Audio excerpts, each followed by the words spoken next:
All right, welcome back to episode 123 of the 2 Minute Warning, I believe.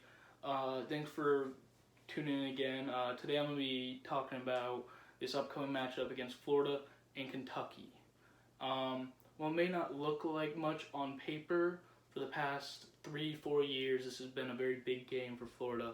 Kentucky always seems to come out and with a chip on their shoulder and always play their best against Florida. I think last year actually was Kyle Trask's first time to play. This is when Felipe Franks got hurt, and Kyle Trask came late in the game and was able to win it for him. So hopefully he can keep this going and beat him again this year. But there are a few different scenarios this year. Number one being COVID. Kentucky does have 18 players out, and I believe a few coaches out due to COVID issues. And that's going to play a huge role into their already weak offense and defense. If these starters are key players, I'm not exactly positive who's out, but if they're key players and this could hurt them even more, they're going to need everybody in the field if they expect to beat Florida, I believe, as a number 6 team, offensive powerhouse in the SEC this year. But another thing that's different this year, Kentucky doesn't look like they normally do. Normally Kentucky will go out and put up a good game against just about everybody. I believe they have a new quarterback this year.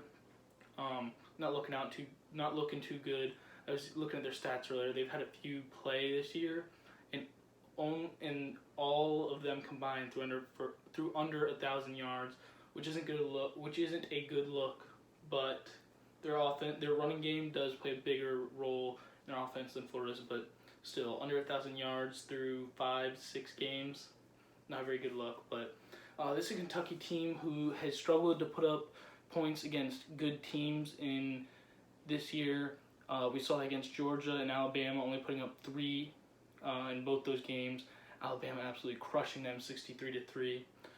And something we saw in that game is Mac Jones didn't throw for as many as he normally does. He only threw for 2 touchdowns.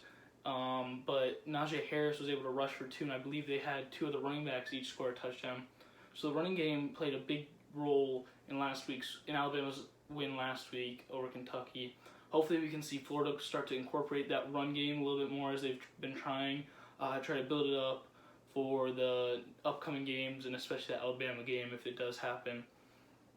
But other than that, I mean, this is a good game to build Florida's defensive confidence.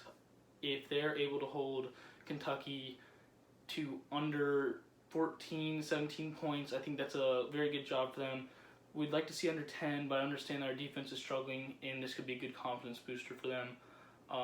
They need to start building this confidence up if they expect to look any decent against a powerhouse Alabama team. So I think this is a good step in the right direction if they're able to hold this team to a few points. We saw last week against Vandy, they held them to a decent amount, a little bit more than I would have liked against a weak Vanderbilt team like that. Hopefully it can be a little bit better this week and they can hold Kentucky to under 14. That'd be crucial for them going forward, just to prove that they can do it, and hopefully they can do it against the next 2 teams. I believe we play Tennessee, LSU.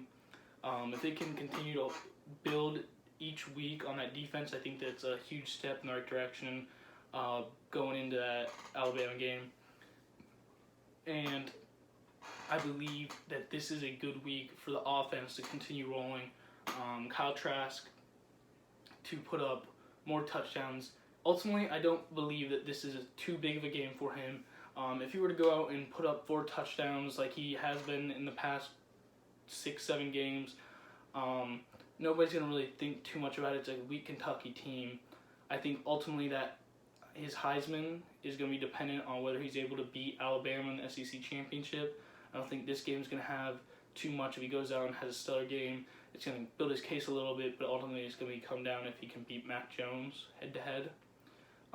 However, on the flip side of that, I do think if he were to come out and throw 1 touchdown, that's going to say a lot, and I think that'll drop him in the Heisman rankings, certainly, which I would hate to see. So he needs to come out, have a good game, but ultimately I don't think that this is going to be too big of a game, but we'll see. Maybe this can, if he has a 5-touchdown game, that could boost him a little bit more, but he's already at the top of the Heisman race.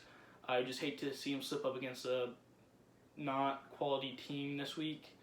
And I mean, that's it. But Alabama is out. The other Heisman contender, Mac Jones on Alabama this week is going to be playing out without his head coach Nick Saban. So we're going to get to see how that affects him.